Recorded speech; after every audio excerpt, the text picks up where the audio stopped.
Hello, it's Lawrence Romanosky from Calgary, Canada, and this is another of my series of videos for Soleil EV Buyer's Guide. This is a buyer's guide on electric vehicles that I publish with a link that's below.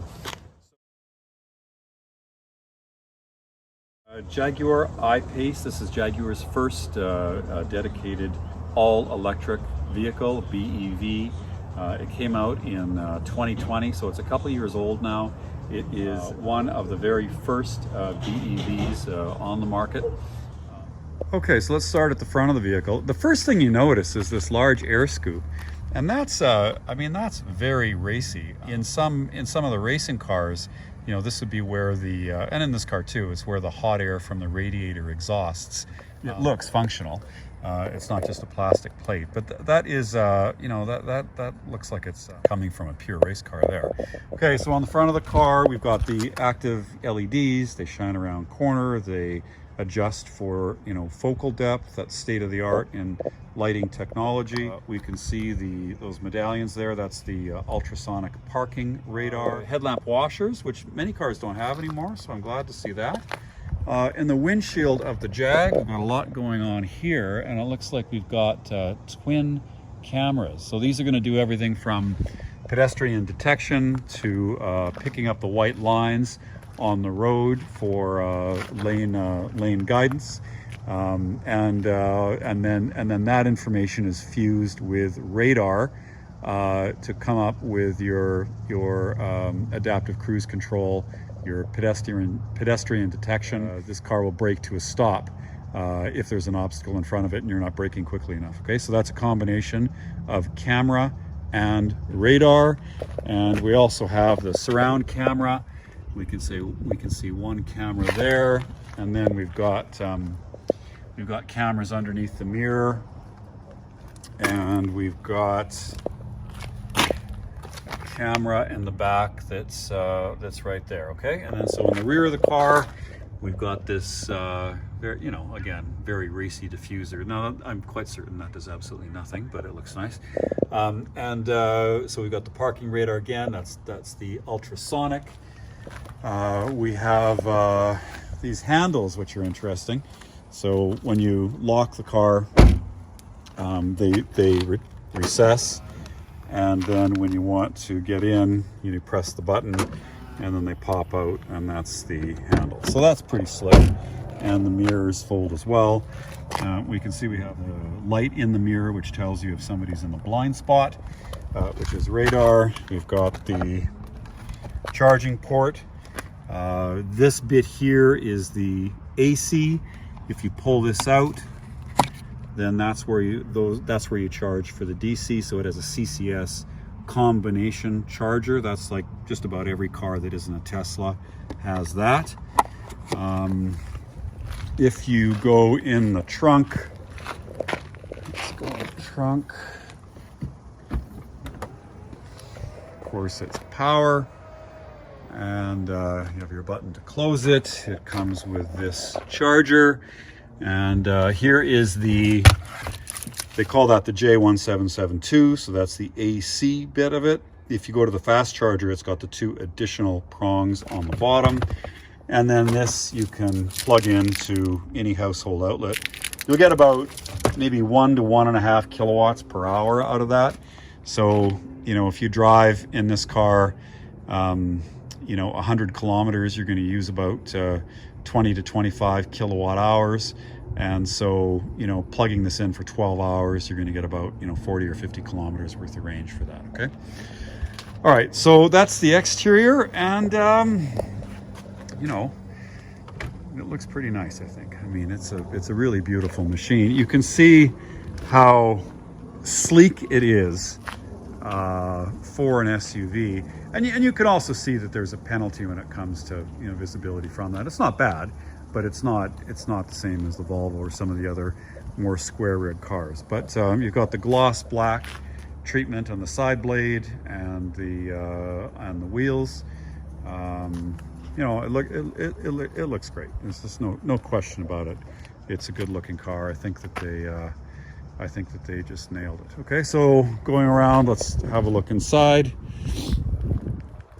And You know, we're treated to, you know, very modern interior. This all comes from Ian Callum, who really redefined the Jaguar design language, you know, maybe 10 years ago or so, you know, after it was bought by Tata. We have, you know, certainly what looks like leather anyway, high quality materials in the door card. We've got, you know, metal, you know, aluminum speaker grills for the upgraded stereo, contrast stitch. You know, we have, you know, multi-adjustable seats. I don't know, they look like they're 14-way to me, but we'll have to check that. We have perforated centers, the soft aniline leather and contrast stitch. All very classy, all very nice. And, you know, at 100 grand or what, you know, approximately for the price of the car, it's about what you expect. But you expect it and you get it. I can tell you that, you know, if this was a Porsche, you know, you'd be paying, you know, an extra $20,000. Okay, so Jaguar, I think, still, you know, is, you know, one of their brand values is value for the money, you know, compared to more expensive cars, and I think that they nailed that too. Everything's pretty high quality. You know, we've got the satin aluminum finish. We have a nice steering wheel. I like the graphic interface. You know, I think it's not overdone. And let's just fire it up. And then we get a lot of information that we can call up, and we swipe the screens, I think. So all that is, I think, makes sense. It's, you know, it certainly didn't take me a lot of acclimatization before I could figure it out. So it can either go to a complete stop, or if you have your feet off the pedals, it can creep along, and you've got different settings for the brake regeneration. Even on the high setting, it's not as aggressive as other systems. Okay, so I think you just probably leave it on the high. All this I like. It all flows easy. It's fast. Okay, some of these systems are pretty slow. I like the fact that you still have a rotary, you know, knob for your volume and rotary knobs for your temperatures, and they're not buried in the navigation or buried in the infotainment screens. You've got a nice cubby hole here for, it's open on the sides. That's great for phones and wallets and nice cup holders, etc. So overall, you know, it's certainly a nice place to be. We have this fixed roof with looks like it's got a fairly heavy UV protection, but that adds a sense of airiness and space. And you can see there's the, you know, the heads up display, I think, which you can see. And I think, you know, we can see the rakishness of the profile by how long and flat the dash is. So, you know, it like really the dash layout on this actually reminds me of a Lamborghini Gallardo, just because, you know, on a mid-engine car like that, you sit really low down. So it's kind of the same feeling, except you're up a little bit higher. So it's very sporty. We hear a little bit of the electric motor noise when we're driving, which I don't mind. I think it's, you know, it's a more pleasing noise than the tire noise and so on. And I find all the controls pretty intuitive, and the quality of the materials excellent. And I find the seats comfortable. And, you know, $100,000 is a lot for a car, any car. You know, with a 90 kilowatt hour battery pack, that's an expensive piece.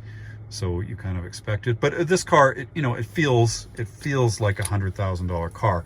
And I've been in lots of cars that were more money that didn't feel the same. Like, for instance, you know, some of the Porsches, you have to spend an awful lot on optional equipment before you get the same feeling. And this one you don't. Okay, so in the back, let's go look there.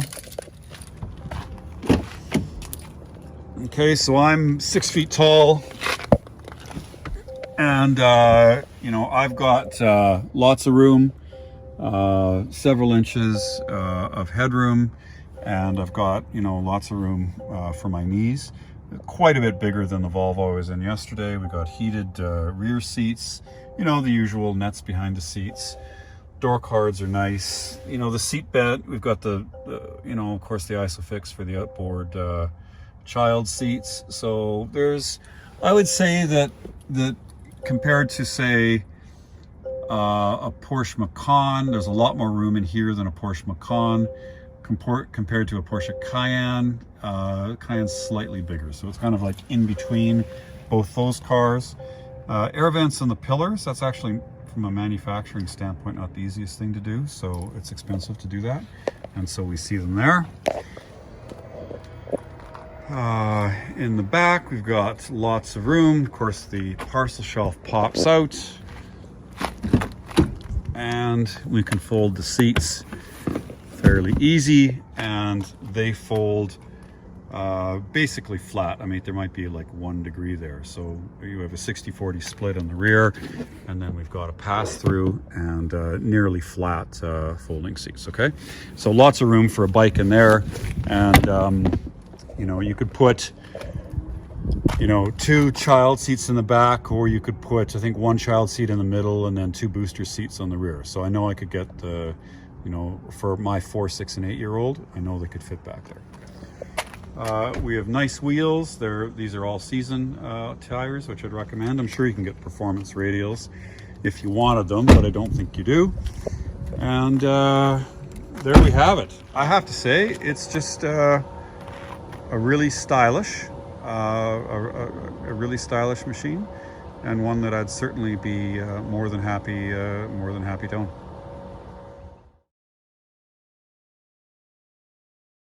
And so when you buy any car, I mean, to some extent anyway, you buy into the brand, and you buy into the ownership experience and the dealer network, if there is one. And so what does it mean to buy a Jaguar, and you know, where does Jaguar fit with, you know, some of the other manufacturers and so on, and what are you getting when you buy a Jaguar? Okay, well, Jaguar, of course, is famous for its sports cars, but they made lots of sedans too. Their logo in the 50s was Grace, Space, and Pace. They had a number of medium-sized and large sedans, and with the Jaguar, what you got normally was a wonderful twin-cam engine, a powerful engine and an advanced engine for the day, and you got a beautiful interior, and it came in at a price that was quite a bit better than, you know, a Rolls-Royce or an Aston Martin. So the Jaguar sort of fit above the Triumphs and the MGs and above the Austin Healey's, you know, but below the, you know, Aston Martins and Rolls-Royces. And when you bought a Jaguar, you got a lot of car for your money, and you got a really beautiful car, okay? They've always been really beautiful, from, you know, anything that they've, you know, produced post-war and even pre-war. Jaguar had a lot of racing success at Le Mans with their Type C and Type D, and those cars were made in, they were based off the production cars, but alloy bodies and so forth, aerodynamic alloy bodies, and you know, those cars are worth, you know, $5 and $6 and $10 and $15 million now. When you buy an EV today, you know, you're buying from sort of a global part source. The manufacturers aren't, you know, individually developing each component, with some exceptions. I think Tesla does. Okay, so that's what normally a Jaguar was, and that's the DNA of the company. You know, it was sold to Ford with the Premier Automotive Group, along with Aston Martin and Volvo in the 90s. You know, that didn't go so well. There was a lot of badge engineering that went on with just taking Fords and putting, you know, leaping cats on the front, and nobody was fooled by that. This group, led by Jack Nasser with Ford of Europe, you know, lost piles of money, and eventually they just had enough and divested themselves of all of these marks. Aston Martin went to a Kuwaiti group. Land Rover and Jaguar went to Tata, and then Volvo went to the Chinese company Geely. Okay, so that's what happened to the Premier Automotive Group. I must say, Tata was one of the world's great engineering firms. I first heard of them when they were doing engineering work for the Ferrari F1 team, and there was some controversy in Italy. You know, how could there be an Indian engineering team helping our beloved Ferrari race team? But in fact, they were because they were the best company. So that was my first. You know, how I heard about Tata for the first time. So, and no surprise that they've done a great job with both Land Rover and Jaguar. This was one of the first EVs on the market, so they beat a lot of people to market with this car, and it's been out for a few years. Jaguar, they took a big step with their design, which really hadn't changed a lot. I mean, they took the styling cues from the 1970s with their XJ6 and so on, and then really just updated those through the 80s and 90s. And then it wasn't until, not that long ago, where the design department was completely taken over by an Englishman named Ian Callum, who penned a completely new design language for Jaguar. And there was, it wasn't easy to do, because he was changing, 50 years worth of automotive design, but he really brought it into the kind of the next century. And his design, you can see the you can see the result of that in this car, and it's just gorgeous. Not overdone, not blingy, still refined, but very modern. So he really took Jaguar and made it, made it into a modern automobile company. Okay, so that's these cars are all sort of derivative of that Ian Callum design language, which I really like. Okay, so that's so then you ask yourself, okay, well, now that you make an electric car, well, are you true to that DNA? Have you really taken those brand values of grace, space, pace, beauty, value for the money, and have you really translated that into an electric vehicle, which might use many of the same components as other electric vehicles?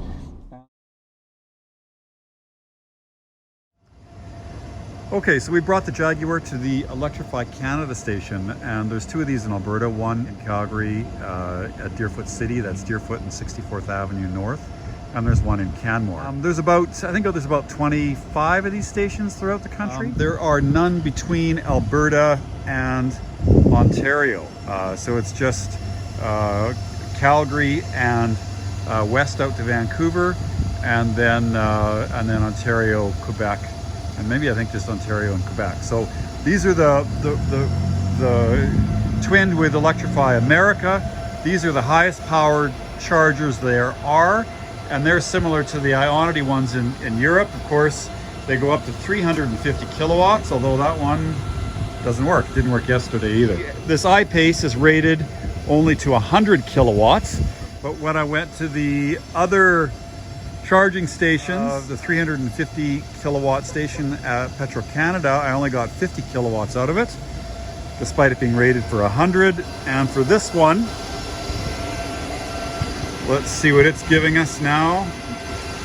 Yeah, it's only giving us 56. For whatever reason, I don't know why, it's not just Jaguar, it's all the cars that I've brought, despite the ratings of the cars, which can be anywhere from 50 to 270, and despite the ratings of these stations, I'm not getting any more than 50 kilowatts, maybe 60 for a brief period, but essentially 50-60 kilowatts out of these stations on multiple brands of cars. So something's throttling back the charging rate.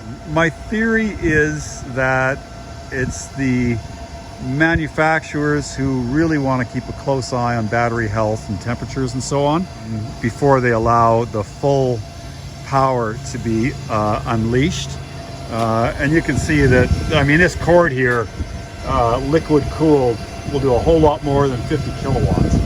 Let's see what other information it has for us. It says that the current charge speed is 56 and the charge speed requested by the vehicle is 55. So that tells me that it's actually the vehicle that's not allowing more than 55 kilowatts. So I have to presume that in time that'll go up. On this weekend, and it's pretty close to ideal conditions, this car isn't getting any more than 55 kilowatts, okay? Now to put that in perspective, you've got a 90 kilowatt hour battery pack. You're gonna use maybe 80% of that in the real world, 0.8 times 9, 72. So you have about 72 kilowatt hours of usable battery storage. You're getting 50 kilowatts out of the machine. The 50 kilowatts into 70 kilowatt hours, you know, is going to be, you know, an hour and a quarter or something like that to charge the car. Okay, so that's where we are right now. Okay, so what do I think of the Jaguar I-Pace battery electric vehicle? Well, I mean, I like it. I would say it's probably the sportiest vehicle in its segment. It's the driving position and so forth is very sporty. The rake of the, you know, front and rear windscreens is pretty shallow. I mean, it's definitely a sporty vehicle. The handling is also tuned in that vein as well. The turn-in is pretty sharp, but this is the only, apart from a Porsche Taycan, the only EV that I've driven that actually encourages you to drive fast into a corner, and it's actually, you know, fun to drive in terms of pure dynamics, as opposed to fun to drive just going through all the data and so forth. So as a driver's machine, I think it fits the Jaguar DNA really well. It's quiet and it's fast, and, you know, as you'd expect electric vehicles, but that's not, I wouldn't say, differentiating. You know, it uses a little bit more power to run than some of the smaller machines. So I'm getting about, in between about 20 and 25 kilowatt hours per 100 kilometers, which is, you know, a bit less than a Taycan, a bit more than the Volvo, a bit more than the, you know, the Tesla. But it's an SUV. It's not a car.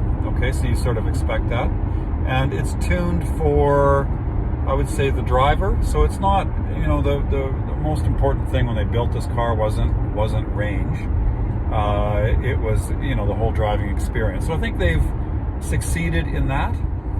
You know, it's practical enough for, you know, bikes and kids and everything else you want to do, but then has that added element of, you know, being, I think, really quite stylish and really quite fun to drive. So if those are two of the more important considerations for you know, buying an electric vehicle, then I think the Jaguar offers it.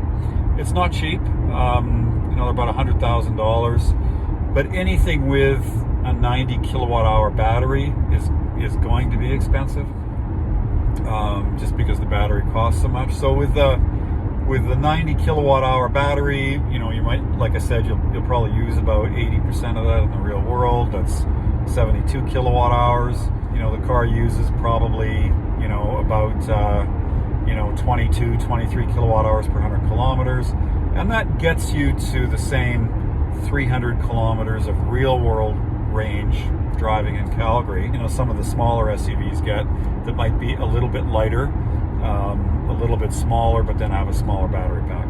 And I consider that 300 kilometers of real world range is plenty for just about everybody driving in the city. Okay, so I mean, most people don't drive any more than about 100 kilometers a day. So 300 kilometers a day is lots. In the winter, when it's really nasty out, you know, it's not going to be 300, but it's not going to be 2 either. It'll probably be 250 or something like that. So I still think, even in the worst days of winter in Calgary, there's still adequate range for driving this car in the city. Okay. My experience with all of the electric cars so far and the electric infrastructure, you know, it kind of turns south then, because I'm only getting, you know, 50, 60 kilowatts out of some of these machines that are advertising 350 kilowatts, and the Jag, you know, is rated for 100 kilowatts, but I'm not getting it. So I'm only getting 50 or 60.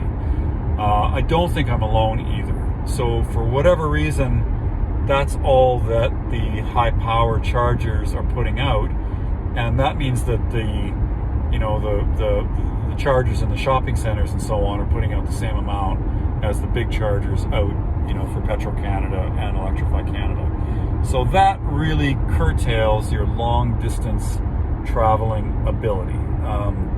That means, like, this car might be using 25 kilowatts just to push itself down the road, turn the wheels and push the air out of the way. So it you know, it might have 300 kilowatts of total power, but it might be using 25 of the 300 just to cruise at, like what I'm doing right now, at 100 kilometers an hour.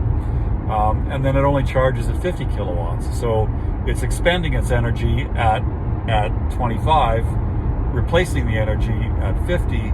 Well, that means that, as a ratio, is that, for every hour you're driving, you're going to be spending half an hour charging, and that is just not going to fly with most people for a long distance. So, I think, just to reaffirm my position here, I think everybody should have an electric vehicle. I think that 90% of all the driving most people do is in the city.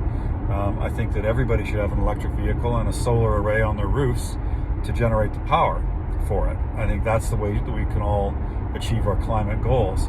However, in Alberta at this time, with infrastructure the way it is, these aren't highway cars. You just can't do it. So unless you're really patient, which most people aren't. So you'll still need a hybrid or a combustion engine car for traveling, outside the city limit any distance, if it's any greater than 150 or 200 kilometers. So that's something that all the stakeholders need to work at, especially if they're going to say that we're going to be all EVs by 2030. Well, that just isn't going to happen here unless there's changes to the infrastructure. So, but like I said again, most of what we do is in the city. We charge the car at home. Most of the people with EVs that I know, never let the thing get below half the charge, because they just drive it and then plug it in at home, and they're only usually putting in 25% of the battery, because that's all they're using. So okay, with that, I think that again, the summary on the car is I like it a lot. It's very sporty, it's very stylish, it's a very cool machine. It makes a nice electric noise, and it's very civilized. It's all the things that I think a Jaguar should be. So I like the car a lot. Firstly, let's just sketch out the basic architecture of the car. We have front axle, and we have the rear axle, and we have two electric motors that are in line with each axle.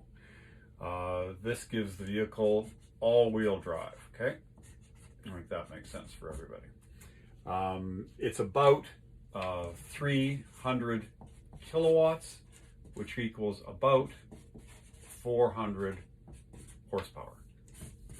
Let's try to stay in kilowatts, because it makes everything a whole lot easier. Forget about horsepower, I would say. All right. Next, we have the battery pack. It's 90 kilowatt hours, okay? So that's how we measure storage. So if you take a 100-watt light bulb and you turn it on for an hour, that's a watt hour. So 10 100-watt light bulbs would be 1,000 watt hours. That's a kilowatt hour, okay? So Jag has 90 kilowatt hours. All right. Now, of that, let's look at this. If we go to 100% charge here and 0 here, well, you're not going to use the last 10% of the battery normally, because it's a little bit hard on the battery to charge to 100%. So you leave that out at around 90. Some people say 80, but 90 is probably safe. You're probably not going to let it go all the way down to 0, especially on the highway, because you don't want that kind of anxiety. The practical limit is probably 10%. I mean, if you're on the highway and you're getting single digits, you're going to be pretty nervous. Okay, so the total battery then is 90 kilowatt hours. So we're only going to use from 10 to 90%, and that's 80% of the battery, and then 0.8 times 90 kilowatt hours is around 72, but let's just round it down for ease of comparison. So that's 70 kilowatt hours. All right. So that's what's in the battery. We have 70 kilowatt hours to play with. Now, how far are we going to go on the kilowatt hours? Okay. Well, the nature of an electric motor keeping in mind there's no transmission, is you use more electricity the faster it spins. The nature of the energy usage in the car is that as it goes faster and faster, it pushes air out of the way. It becomes harder and harder to push the air out of the way. The air resistance is an exponential relationship to speed. I think it rises by the square of the speed. Could be wrong on that, but it's an exponential relationship. So especially on a bigger vehicle with a larger frontal area, like an SUV, it's going to be sensitive to speed on the highway. There's going to be, and gas cars too. Those same principles apply whether you're powering it with electricity or with gas. That there's a big difference in consumption between 100 kilometers an hour, 120 and 150 and 160. So it goes down, or the consumption goes up pretty quick. But what I noticed when I drove this Jag for a couple of days is that the consumption is about 22 to 23 kilowatt hours per 100 kilometers, driving at around 100 kilometers an hour. So I hope that makes sense. If you keep it at 100 kilometers an hour, okay, that is, obviously highway speeds and a reasonable speed. If you keep it there, you'll get this consumption. If I didn't try it, but if I drove at 140 kilometers an hour, I would expect to use 25, 26, 27 kilowatt hours per 100 kilometers, and the range would go down. If I was driving in the city, like on the freeways, and I was going 80 kilometers an hour, I've seen that, of course I've done that, and it gets under 20. But to just drive on the highway, you're going to get between 22 and 23 kilowatt hours per 100 kilometers. Now, how does that compare? Well, the Porsche Taycan I drove was about this or a little bit higher. The Volvo that I drove was closer to 20, and something like the Tesla, which is a car with a much smaller frontal area, that is, in and around the 18 and 19 range. Okay, so this is a quite a bit larger vehicle, and it's an SUV, and its primary purpose isn't strictly range, although it gets good range. It's not its primary objective. It's a very sporty SUV. Okay, so that's what you can expect for consumption. Again, you have some control over this because you can decide how fast you're going to go. Okay. And you have some control over this too. I mean, if you want, you can just charge it up to 100. We don't really recommend that. And if you're really conservative, you might say, well, listen, I'm not driving anywhere unless the battery says I've got 30% in it. I don't want that kind of anxiety.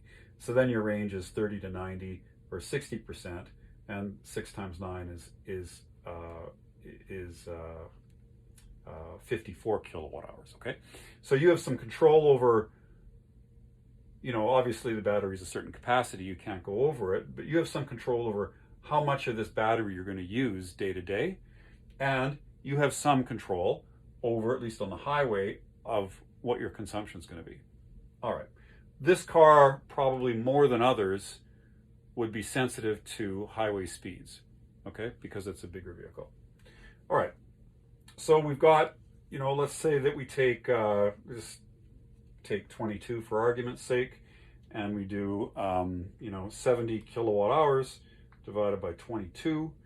That means that we've got 3.18 times 100 kilometers per hour, and that is going to equal 318 kilometers of range.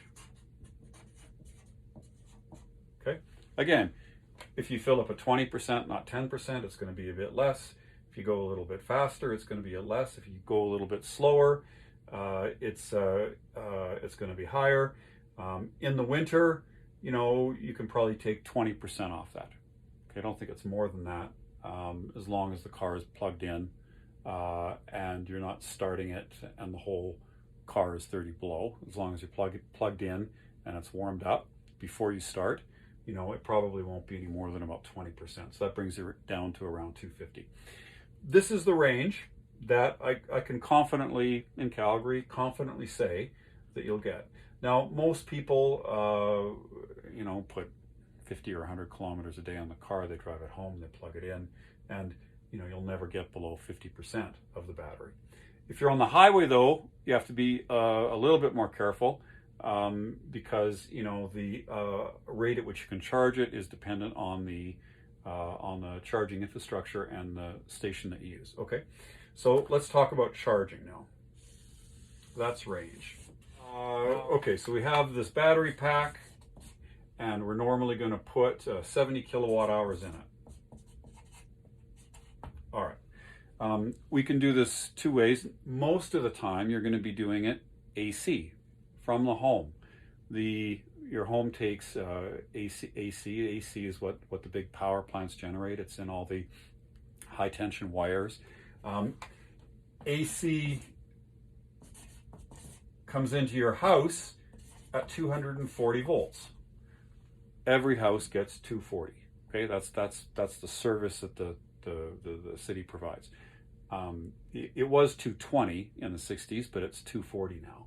Depending on how they wire the house, the orientation of the wires, this gives you 240 circuits and 120 circuits. Okay, so every house has 240, and you can either get a 240 volt plug or a 120 volt plug. Of course, 120 volt plugs are what's all over the house, and the 240 ones are the big ones for the washer and your stove. Okay, so you want a 241 if you're going to plug on your AC. You could probably do it with 120 volt, but you know, an overnight, you know, like a 12-hour charge would probably, you know, give you, you know, maybe 15 kilowatt hours. The 15 kilowatt hours, you know, is only going to be about 80K. So you'd have to plug it in all night and you'd just get enough charge. So it could be done, but I'd also be careful of overheating the plug and so on too. So generally speaking, you want a 240 volt. Now, this is kind of important because when you have the AC to the car, you know, the battery in the center of it is in DC, but in the home, it's AC. There has to be a module in the middle that converts it from AC to DC to put it in the battery, because you can only store DC electricity in a battery. AC you can't put in a battery, so all batteries are DC, and you need power electronics to convert the AC from the house to DC in the car. Different cars have different power electronics and different abilities to convert it. The 2020 Jag had a 7 kilowatt limit for AC, but they raised it to 11 kilowatts for the 2022. Okay, so what does that mean? Well, that means the power at the plug can be either 7 or 11 kilowatts. Okay, so what does that mean when you talk to your electrician and you want to put in electrical service to power this? Okay, so the formula that governs all this is watts equals amps times volts. Okay, and so what we do is we plug in the numbers and then work backward, and then we find out how large a breaker we need in the house to optimize the charging rate of the car. Or sorry, the amps is what we want. The watts we know is 11 kilowatts, and we know that we're looking for the amps, and the volts is 240. So then the amps becomes 11,000 watts over 240. That's 46 amps. Okay. So that means that 46 amps to the car at 240 volts gives you the 11 kilowatts that the power electronics can use to transfer the AC to DC to put in the battery. Now, there's a couple things that's a little more confusing than that, and apologies for running out of space here. Because the electrical code dictates that you can only use 80% of the amperage of a circuit in the interest of keeping the heat down, we would need to get an amp that's larger than 46. So if we have a 60, and they don't, and you get the amps usually in tens, right? So a 60 amp service times 0.8 is 48 amps to the car, or to the plug. A 50 amp service times 0.8 is 40 amps to the car. And a 30 amp times 0.8 is 24 amps to the car. Okay, so this car is rated at 11 kilowatts at the plug, and if we have a 240 volt, which we do, 240 volt plug, that means the limit's 46. That means if you get a 48 amp service to the car, it can't use everything. It can only use 46 of the 48 amps. But if you get a 60 amp breaker, there's just a little bit left over, okay? More commonly, you put a 50 amp service in it because economics. Sometimes there's a pretty big step in price. You can talk to your electrician about it. But I would say for this car, you would put in a 50 or a 60 amp, and that's good for 40 to 48 amps to the car. And if it was 40 amps, and you times this by 240 volts, you get 9.6 kilowatts. And that's pretty close to the 11 kilowatts that the car is asking for, okay? So, if you have 9.6 kilowatts, around 10 kilowatts, and you're trying to put 70 kilowatts in the car, that is around 7 hours. It'll be a bit longer than that, and sometimes it takes the car needs to warm up the battery a little bit before it takes the full charge, and it might be 7 to 10 hours, depending on all kinds of things. Okay, but just in theory, the 50 amp breaker times 80%, 40 amp to the plug, 240 volts gives you 9.6 kilowatts. 9.6 kilowatts into a 70 kilowatt hours of usable battery, is around 7 times. So 7 to 10 hours to charge the car at home, and that is AC. Okay, so let's go to DC now, and the DC is what you use on the highway, the fast charge system. So let's do that now. Okay, so we've got our battery. We know it's 90 kilowatt hours total. We know we're probably going to use about 70 kilowatt hours in practice, and we are going to charge it on the DC fast chargers. Okay, so this is the Charge Point and Flow and Electrified Canada, Petro Canada, and these are quite massive installations that you wouldn't normally, hardly anybody would ever have one in their home. They're so big. Okay, now because the battery is stores the electricity in DC, and this is a DC fast charger, okay? It goes straight into the battery, and it doesn't need to be converted from AC to DC. It's DC straight in the battery. So the charge rates are much higher.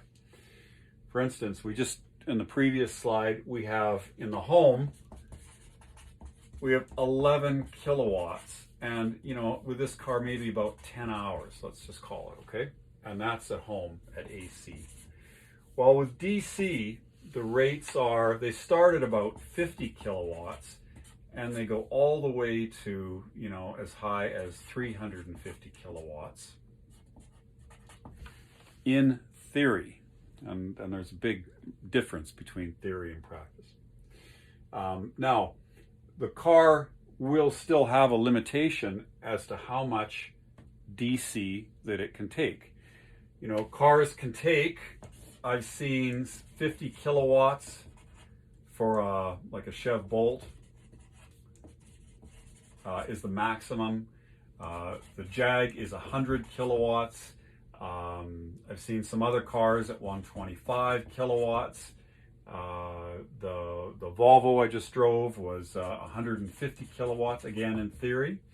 And just to make everything super confusing, these have 400 volt architecture. It gets confusing. There's some cars that can go 250 kilowatts and up to 270 kilowatts, and these are 800 volt. But to get the really high numbers, they have to go to a charging station that's 800 volt, and there's not very many of those. Okay, so let's just leave this outside. Most of the EVs that are on the road are going to be 400 volt, and most of them are in this range of 100 to 150 kilowatts. Okay, some of the early ones are less, and again, these 800 volt ones are more, but most of them are going to be in the range of 100 kilowatts. And this is the Jag here, okay? This is what the Jag gets. So this is a peak rate, not an average rate. If we look at the way the battery charges, I don't want that to be time. I want this to be state of charge from 0 to 100%. And I want this to be kilowatts, okay? And let's just mark this 100, 200 kilowatts. The charge doesn't stay at the maximum, okay? So if I was to kind of make up a curve for the Jag, it might start low, it might, in theory, hit 100, go for a while, and then slowly decrease, okay? And that's why most manufacturers quote, 20 to 80%.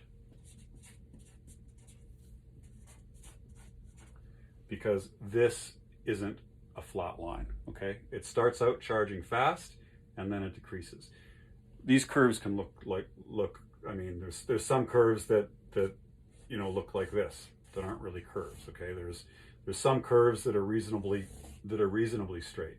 But generally speaking, you'll get a peak early on and then it'll slow down, okay?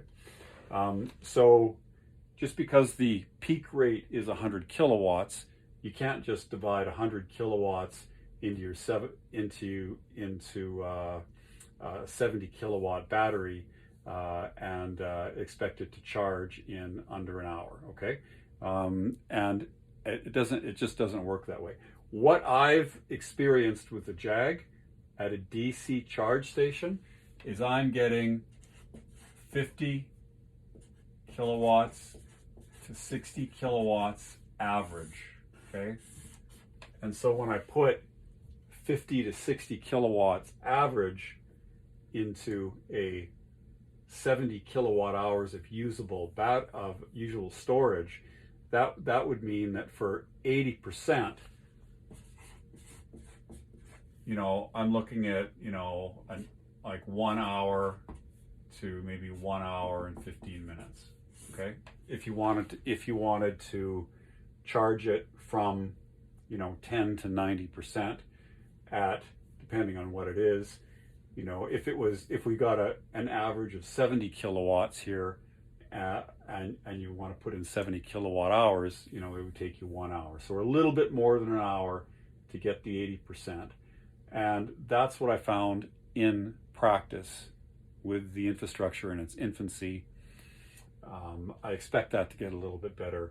It's rated for double that, okay? It's rated for 100 kilowatts. And if you divide 70 by 100, you're getting 0.7 hour, and times that by 60 minutes, and you're getting 42 minutes. So in an ideal world, you're going to get your 80% state of charge in around 40 minutes, okay? But, I wouldn't count on that certainly all the time. And it could be, as much as, an hour and 20 minutes. It could be 80 minutes, okay? So that's what you're getting, DC. I'll leave this up there and let you take a still of it. It's a lot to digest. They don't make it terribly easy for you, but I hope that that goes some way to explaining the battery capacity in kilowatt hours, the charge rate in AC and DC, the consumption of the car, and then that will let you know how far you can drive the car with, you know, for instance, for every hour of charge.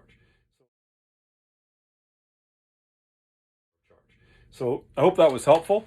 I'll wrap up the video now, and just the summary. It's a great car. I love driving it. It's very, very sporty.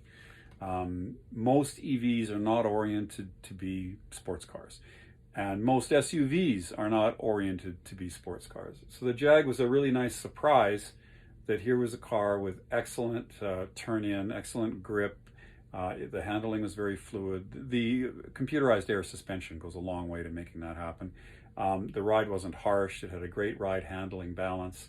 The car is beautiful. It has lots of kind of racing car overtones on the exterior.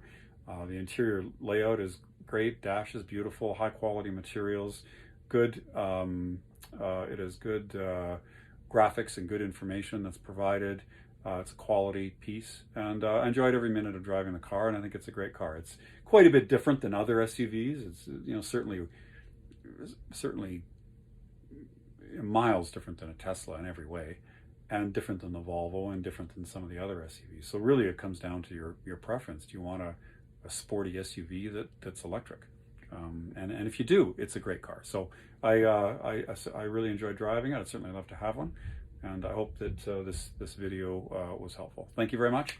Lawrence Romanosky from Calgary, Canada.